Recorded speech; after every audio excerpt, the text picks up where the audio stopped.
Qué gozo y qué privilegio es poder estar más cerca de Cristo. Les damos la bienvenida a la lectura día por día de nuestra lección de Escuela Sabática número 9, titulada Controversias en Jerusalén. Les invitamos a que se suscriban a este ministerio, a este canal más cerca de Cristo, y también que puedan compartir este video con todos sus amigos, familiares, para que muchas más personas como cada uno de nosotros pueda estar más cerca de Cristo. Les agradecemos también sus comentarios, sus inquietudes, sus pedidos de oración para unirnos como hermanos y poder alabar a nuestro Dios por medio de la comunicación santa de la oración. Nos complace leerles y nos complace saber que son parte de esta familia en Cristo. Vamos a orar para comenzar. Padre Santo que estás en el cielo, gracias te damos, oh Dios, por la bendición de poder estudiar tu palabra. Nos ponemos en tus manos para que seamos instruidos conforme a tu sabiduría y a tu voluntad y poder comprender cada palabra y cada mensaje. En el nombre de Jesús. Amén. Sábado 24 de agosto. Controversias en Jerusalén. Para memorizar. Cuando estén orando, si tienen algo contra alguien, perdónenlo, para que su Padre que está en los cielos perdone también sus ofensas. Marcos 11:25. Marcos 2 y 3 registran 5 controversias entre Jesús y los líderes religiosos. En la lección de esta semana, cuando Jesús llega a Jerusalén, protagoniza 6 controversias con los dirigentes religiosos. Estas dos series de controversias actúan como paréntesis, una al comienzo y otra al final del ministerio terrenal de Jesús.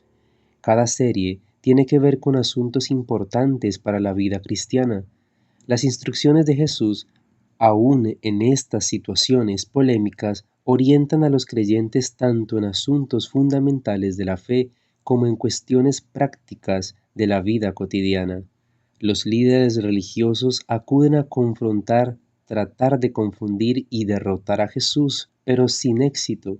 Parte de la lección de esta semana incluirá analizar precisamente qué hace que las personas se opongan a Dios y a su vez considerará qué pueden hacer los cristianos para superar los prejuicios y hablar al corazón de quienes resisten el llamado del Espíritu.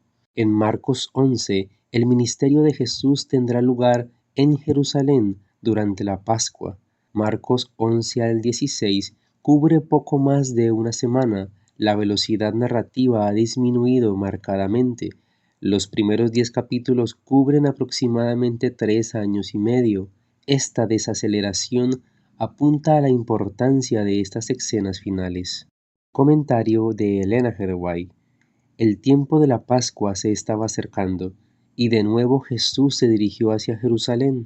Su corazón tenía la paz de la perfecta unidad con la voluntad del Padre, y con paso ansioso avanzaba hacia el lugar de sacrificio. Pero un sentimiento de misterio, de duda y temor sobrecogía a los discípulos. El Salvador iba delante de ellos y se espantaban y le seguían con miedo. Otra vez Jesús llamó así a los 12 y con mayor claridad que nunca les explicó su entrega y sufrimientos. He aquí, dijo él, subimos a Jerusalén y serán cumplidas todas las cosas que fueron escritas por los profetas del Hijo del Hombre, porque será entregado a las gentes y será escarnecido e injuriado y escupido, y después que le hubieran azotado, le matarán, mas el tercer día resucitará. Pero ellos nada de estas cosas entendían, y esta palabra les era encubierta y no entendían lo que decía. El deseado de todas las gentes, página 501. Domingo 25 de agosto, la entrada triunfal. Lee Marcos 11, 1 al 11 y Zacarías 9, 9 y 10. ¿Qué está sucediendo aquí? Cuando se acercaban a Jerusalén junto a Betfagé y a Betania, frente al monte de los olivos, Jesús envió 2 de sus discípulos y les dijo: Id a la aldea que está enfrente de vosotros, Y luego que entréis en ella, hallaréis un pollino atado, en el cual ningún hombre ha montado, desatadlo y traedlo. Y si alguien os dijere, ¿por qué hacéis eso?, decid que el Señor lo necesita y que luego lo devolverá. Fueron y hallaron el pollino atado fuera de la puerta, en el recodo del camino, y lo desataron. Y unos de los que estaban allí les dijeron, ¿qué hacéis desatando el pollino? Ellos entonces le dijeron como Jesús había mandado, y los dejaron. Y trajeron el pollino a Jesús, y echaron sobre él sus mantos, y se sentó sobre él. También muchos tendían sus mantos por el camino, y otros cortaban ramas de los árboles, y las tendían por el camino. Y los que iban delante y los que venían detrás daban voces diciendo, Hosana, bendito el que viene en el nombre del Señor. Bendito el reino de nuestro padre David, que viene, hosana en las alturas. Y entró Jesús en Jerusalén y en el templo, y habiendo mirado alrededor todas las cosas, como ya anochecía, se fue a Betania con los 12. Zacarías 9, 9 y 10. Alégrate mucho, hija de Sión, da voces de júbilo, hija de Jerusalén. He aquí tu rey vendrá a ti, justo y salvador, humilde y cabalgando sobre su asno, sobre un pollino hijo de asna. Y de Efraín destruiré los carros y los caballos de Jerusalén, y los arcos de guerra serán quebrados, y hablará paz a las naciones, y su señorío será de mar en mar, y desde el río hasta los fines de la tierra. La mitad de esta historia se refiere al envío de 2 discípulos por parte de Jesús a un poblado cercano para buscar un asno en el que él entraría a Jerusalén. ¿Por qué se dedica tanto tiempo a este relato? La respuesta es doble. Primero, porque demuestra las capacidades proféticas de Jesús, exaltando así la dignidad de su arribo y vinculándolo a la voluntad de Dios. Segundo, este aspecto de la historia establece una conexión con Zacarías 9, 9 y 10, que describe al rey entrando en Jerusalén montado sobre un burro. También es reminiscente de la entrada de Salomón en Jerusalén sobre un asno en Primera de Reyes 1:32 al 48, cuando Adonías trató de usurpar el trono y David ordenó que Salomón fuera inmediatamente coronado. 500 años antes del nacimiento de Cristo, el profeta Zacarías predijo así la venida del rey de Israel. Esta profecía se iba a cumplir ahora. El que siempre había rechazado los honores reales iba a entrar en Jerusalén como el prometido heredero del trono de David. Jerusalén está ubicada en una región de colinas, a una altitud de unos 740 metros. En los días de Jesús, su población era de entre 40.000 y 50.000 personas, pero ese número aumentaba en ocasión de la Pascua. La ciudad cubría una superficie de unos 120 kilómetros cuadrados, pero el monte sobre el que se erigía el templo ocupaba casi 18 de esos kilómetros. El hermoso complejo del templo dominaba la ciudad. Jesús entró por el este, descendió por el monte de los olivos e ingresó en la ciudad probablemente por la puerta dorada, en dirección al monte del templo. La ciudad entera se vio agitada por la llegada de Jesús, pues todos se daban cuenta de la relevancia de su acción simbólica. La multitud que acompañaba a Jesús gritaba Hosana, un término cuyo significado original era salva ahora, pero que luego llegó a tener el sentido de gloria a Dios. El tiempo del secreto, de la confidencialidad en la que Jesús había insistido a lo largo del Evangelio de Marcos, ha terminado. Ahora Jesús entra en la ciudad mediante una bien conocida acción simbólica vinculada a la realeza. Ingresa al templo, pero por cuanto es tarde, simplemente mira alrededor y parte luego a Betania con los 12 discípulos. Lo que pudo haber terminado en una revuelta concluye, en cambio, en su serena salida de allí, pero el día siguiente sería diferente. La acción de montar sobre un asno sugiere humildad. ¿Por qué es ese un rasgo tan importante, especialmente para los cristianos? ¿Hay algo de que podamos enorgullecernos a la luz de la cruz? Comentario de Elena G. de White. El universo entero se maravilló al ver que Cristo debía humillarse a sí mismo para salvar al hombre caído. El hecho de que aquel que había pasado de una estrella a otra, de un mundo a otro, dirigiéndolo todo, satisfaciendo mediante su providencia las necesidades de todo orden de seres de su enorme creación, consintiese en dejar su gloria para tomar sobre sí la naturaleza humana, era un misterio que todas las inmaculadas inteligencias de los otros mundos deseaban entender. Historia de los Patriarcas y Profetas, página 56. Lunes 26 de agosto. Un árbol maldito y un templo purificado. Lee Marcos 11, 12 al 26. ¿Cuál es el significado de los eventos descritos aquí? Al día siguiente, cuando salieron de Betania, tuvo hambre, y viendo de lejos una higuera que tenía hojas, fue a ver si tal vez hallaba en ella algo. Pero cuando llegó, nada halló sino hojas, pues no era tiempos de higos. Entonces Jesús dijo a la higuera: Nunca jamás coma nadie fruto de ti. Y lo oyeron sus discípulos. Vinieron pues a Jerusalén, y entrando Jesús en el templo, comenzó a echar fuera a los que vendían y compraban en el templo. Y volcó las mesas de los cambistas y las sillas de los que vendían palomas, y no consentía que nadie atravesase el templo llevando utensilio alguno. Y les enseñaba diciendo: ¿No está escrito, mi casa será llamada casa de oración para todas las naciones? Mas vosotros la habéis hecho cueva de ladrones. En la mañana, mientras venía de Betania, a unos 3 kilómetros de Jerusalén, Jesús sintió hambre. Al ver una higuera frondosa, se dirigió para ella para encontrar tal vez fruto temprano. Esta acción no habría sido considerada un hurto, puesto que, según la legislación del Antiguo Testamento, uno podía comer del campo o el huerto de un vecino para satisfacer su apetito. Pero no encontró fruto, y dijo al árbol: Nunca más coma nadie fruto de ti. Aquello era una acción atípica y extraña de parte de Jesús, pero lo que acontece inmediatamente es más impactante aún. Lo que sucede luego tuvo lugar probablemente en el atrio de los gentiles, donde tenía lugar la venta de animales para los sacrificios, una novedad implementada poco antes por Caifás. Jesús expulsa a los vendedores para restaurar el culto reverente.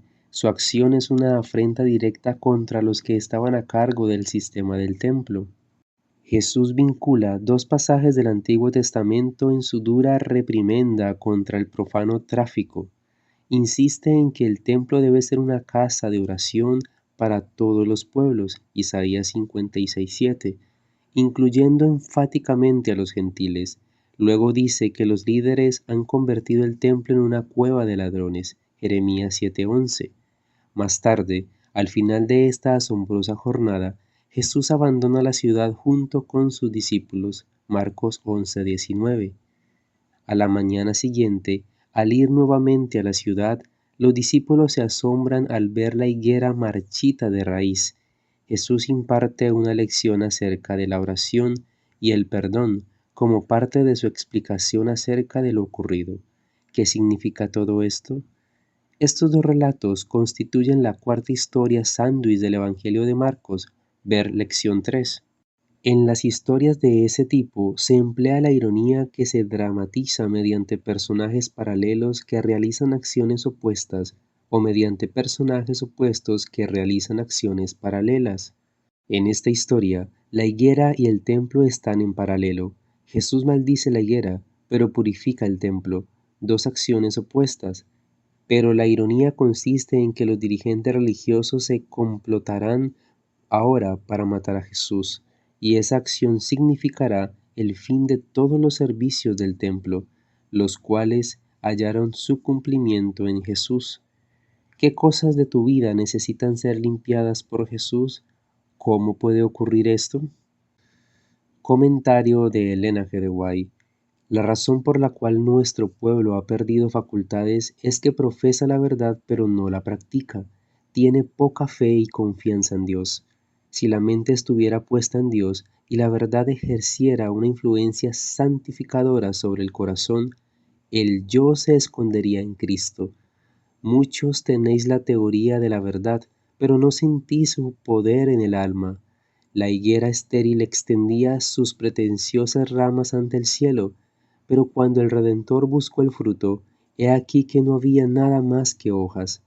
A menos que se opere una profunda obra en vosotros como individuos y como iglesia, la maldición de Dios caerá ciertamente sobre vosotros como cayó sobre el árbol sin fruto. Testimonios para la Iglesia, tomo 4, página 607. Martes 27 de agosto. ¿Quién dijo que podías hacer eso? Lee Marcos 11:27 al 33. ¿Qué desafío plantearon los líderes religiosos a Jesús y cómo respondió él?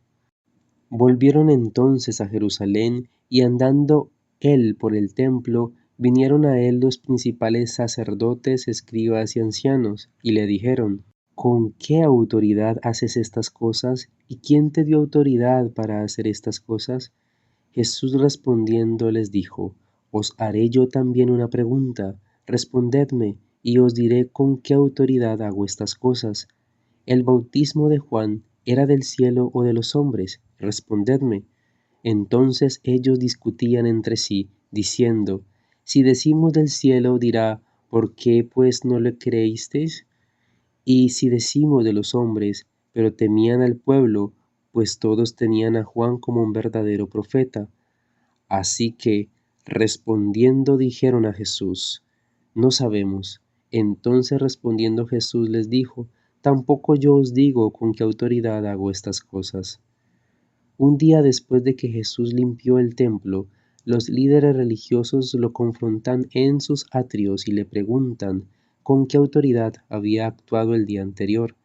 No pretenden escuchar la verdad, sino entramparlo. Si dice que su autoridad proviene de Dios, ellos negarán que un simple carpintero de pueblo tenga tal autoridad. Si él dice que su autoridad es humana, lo despreciarán como un tonto. Pero Jesús percibe la trampa y les dice que contestará su pregunta si ellos responden primero una suya. Lo que les pregunta es si el bautismo de Juan el Bautista provenía de Dios o de los hombres. Ellos se dan cuenta al instante de que son ellos quienes han sido entrampados. Si admiten que ese bautismo provenía de Dios, Jesús les dirá: ¿por qué no le creyeron?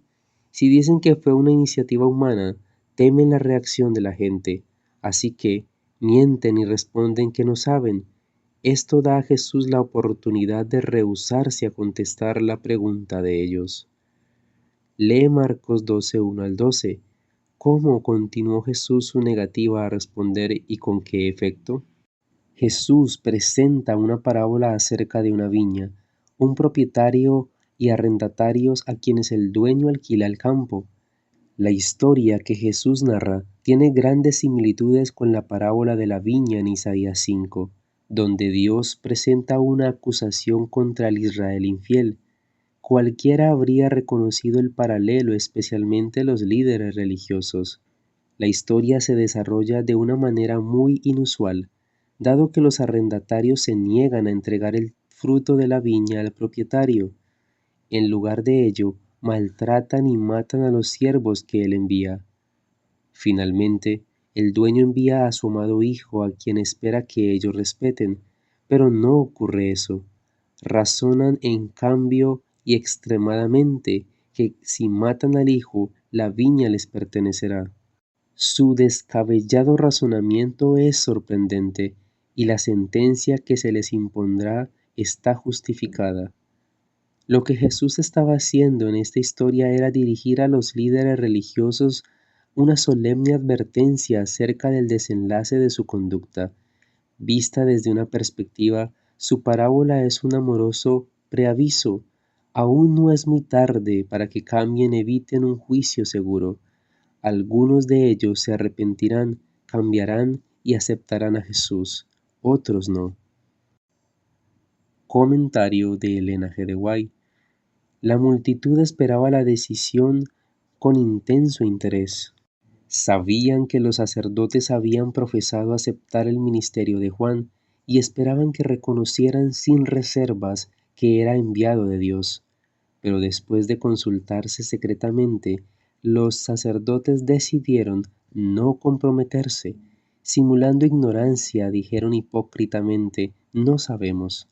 Ni yo os digo con qué autoridad hago esto, dijo Jesús. El deseado de todas las gentes, página 544. Miércoles 28 de agosto. Deberes terrenales y resultados celestiales. Lee Marcos 12, 13 al 27. ¿Qué está ocurriendo aquí y qué verdades enseña Jesús? Los líderes religiosos estaban tratando de sorprender a Jesús en algo que pudieran usar para condenarlo ante el gobernador romano o ante el pueblo. En el caso de esta controversia, la cuestión giraba en torno al pago de impuestos. En esa época y lugar, negarse a pagar los impuestos podría ser interpretado como acto de rebelión contra el gobierno romano, un delito grave. La respuesta de Jesús acerca de dar a César lo que es de César y a Dios lo que es de Dios lo puso a salvo de una trampa, pero también significó una profunda lección sobre la responsabilidad del creyente hacia el gobierno. Jesús declaró que ya que estaban viviendo bajo la protección del poder romano, debían dar a ese poder el apoyo que exigía mientras no estuviese en conflicto con un deber superior. Pero, mientras se sujetasen pacíficamente a las leyes del país, debían en toda oportunidad tributar su primera fidelidad a Dios. Lo que viene luego es una pregunta acerca de la resurrección de los muertos. Los saduceos eran un grupo sacerdotal que aceptaba solo los 5 libros de Moisés como una escritura. No creían en la resurrección de los muertos. El escenario que presentaron a Jesús fue probablemente hipotético y tenía que ver con 7 hermanos y una mujer. De acuerdo con la ley de Moisés, a fin de preservar la propiedad dentro de la familia, cuando un hombre moría sin dejar descendientes, su hermano debía casarse con la viuda, y el primogénito resultante de esa unión era considerado legalmente como hijo del difunto. Procurando desacreditar la doctrina de la resurrección, los saduceos proponen aquí un dilema moral. ¿De cuál de los hermanos será esposa la mujer cuando ocurra la resurrección? Jesús contrarresta el argumento de ellos en 2 pasos, haciendo referencia a las Escrituras y al poder de Dios. Primero, describe el poder de Dios en la resurrección e indica que la institución del matrimonio ya no existirá en el cielo. Luego, defiende la doctrina de la resurrección apelando a Éxodo 3, donde Dios dice que es Dios de Abraham, Isaac y Jacob. Jesús da a entender que esto significa que Dios los resucitará. Ellos no pueden permanecer muertos si Dios es el Dios de Abraham, de Isaac y de Jacob, quienes están por ahora muertos. Si alguien te preguntara si conoces el poder de Dios, ¿qué le responderías y por qué? Comentario de Elena G. de White. Pero ellos, los dirigentes judíos, no lo querían recibir. Mientras pretendían guardar la ley, le invalidaban mediante sus acciones. Aunque tenían ojos, no veían debido a la ignorancia que había en ellos por la dureza de su corazón, la impureza de sus corazones, las costumbres contaminadoras de sus vidas, su egoísmo, su envidia, sus celos, sus malas sospechas, su transgresión de la ley de Dios, mientras pretendían guardarla. Continuamente daban testimonio de su carácter. Al árbol se lo conoce por sus frutos. Cristo desenmascaró su verdadero carácter. Cada día con Dios, página 273. Jueves 29 de agosto, el mandamiento más importante. Acercándose uno de los escribas que los había oído disputar y sabía que les había respondido bien, le preguntó, ¿cuál es el primer mandamiento de todos? Jesús le respondió, el primer mandamiento de todos es, Oye Israel, el Señor nuestro Dios, el Señor uno es, y amarás al Señor tu Dios con todo tu corazón y con toda tu alma, y con toda tu mente, y con todas tus fuerzas. Este es el principal mandamiento. Y el segundo es semejante, amarás a tu prójimo como a ti mismo. No hay otro mandamiento mayor que estos. Hasta este punto del Evangelio de Marcos, la mayoría de los líderes religiosos, con pocas excepciones, son antagónicos a Jesús. Esto es particularmente cierto en el caso de Jerusalén, donde Jesús ha confrontado al liderazgo acerca de la adoración en el templo, algo que se encuentra en el corazón mismo del judaísmo. Por lo tanto, el hecho de que un escriba escuchara las disputas y apreciara las respuestas de Jesús demuestra honestidad y valentía frente a la animosidad prevaleciente contra él. Habría sido más fácil simplemente permanecer en un segundo plano y solo observar, aún simpatizando con Jesús, pero este hombre no hace eso. El escriba penetra hasta el corazón mismo de la religión con su pregunta acerca de cuál de los mandamientos es el más importante. Jesús reconoce y responde con simplicidad y claridad, citando la Shema, la confesión de fe del judaísmo tomada de Deuteronomio 6, 4 y 5. El más importante de los mandamientos, dice Jesús, es amar a nuestro Dios de todo corazón, alma y mente y las fuerzas, es decir, con la totalidad del ser. Jesús concede un extra al escriba al mencionar el segundo mandamiento en orden de importancia. Cita nuevamente el Antiguo Testamento, esta vez Levíticos 19:8. Este mandamiento consiste en amar al prójimo como a uno mismo. La gente se pregunta a veces cómo es posible exigir el amor. El contexto cultural del mandato que aparece en Deuteronomio ayuda a esclarecer esto. Ese lenguaje es tomado de los antiguos pactos o tratados entre partes, y el término traducido como amor se refiere al hecho de ser fiel a los requerimientos convenidos en el acuerdo, cumpliéndolos fielmente. Por lo tanto, aunque no se descarta el afecto profundo entre las partes, este término está mucho más centrado en las acciones que demuestran esa lealtad.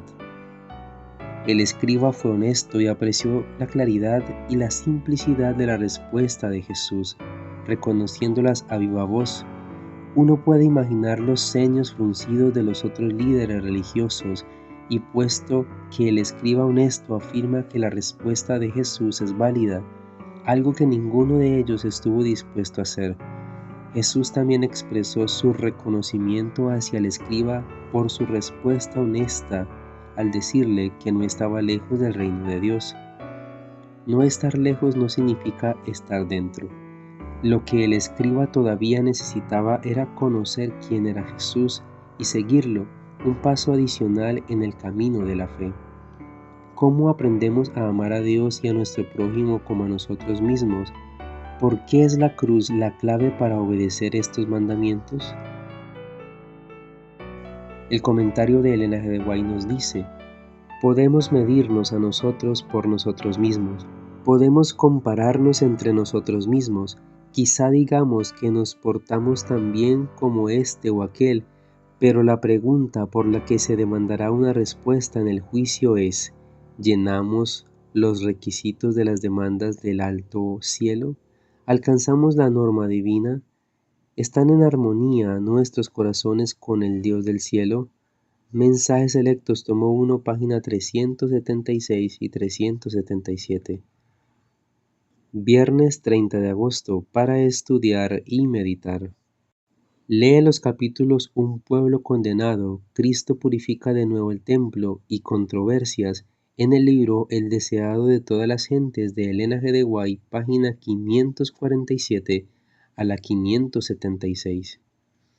El acto de Cristo de maldecir el árbol que con su propio poder había creado se destaca como una amonestación a todas las iglesias y a todos los cristianos también. Nadie puede vivir la ley de Dios sin servir a otros, pero son muchos los que no viven la vida misericordiosa y abnegada de Cristo. Algunos de los que se creen excelentes cristianos no entienden lo que constituye servir a Dios, planifican y estudian para agradarse a sí mismos, solo obran con respeto al yo. Para ellos el tiempo solo tiene valor en la medida que les permite juntar para sí. Este es su objetivo en todos los asuntos de la vida. No obran para otros, sino para sí mismos. Dios los creó para vivir en un mundo donde debe realizarse un servicio abnegado.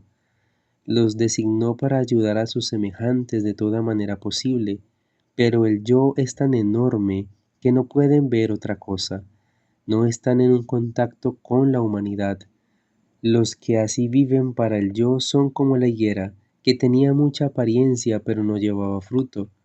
Observan las formas del culto, pero sin arrepentimiento ni fe.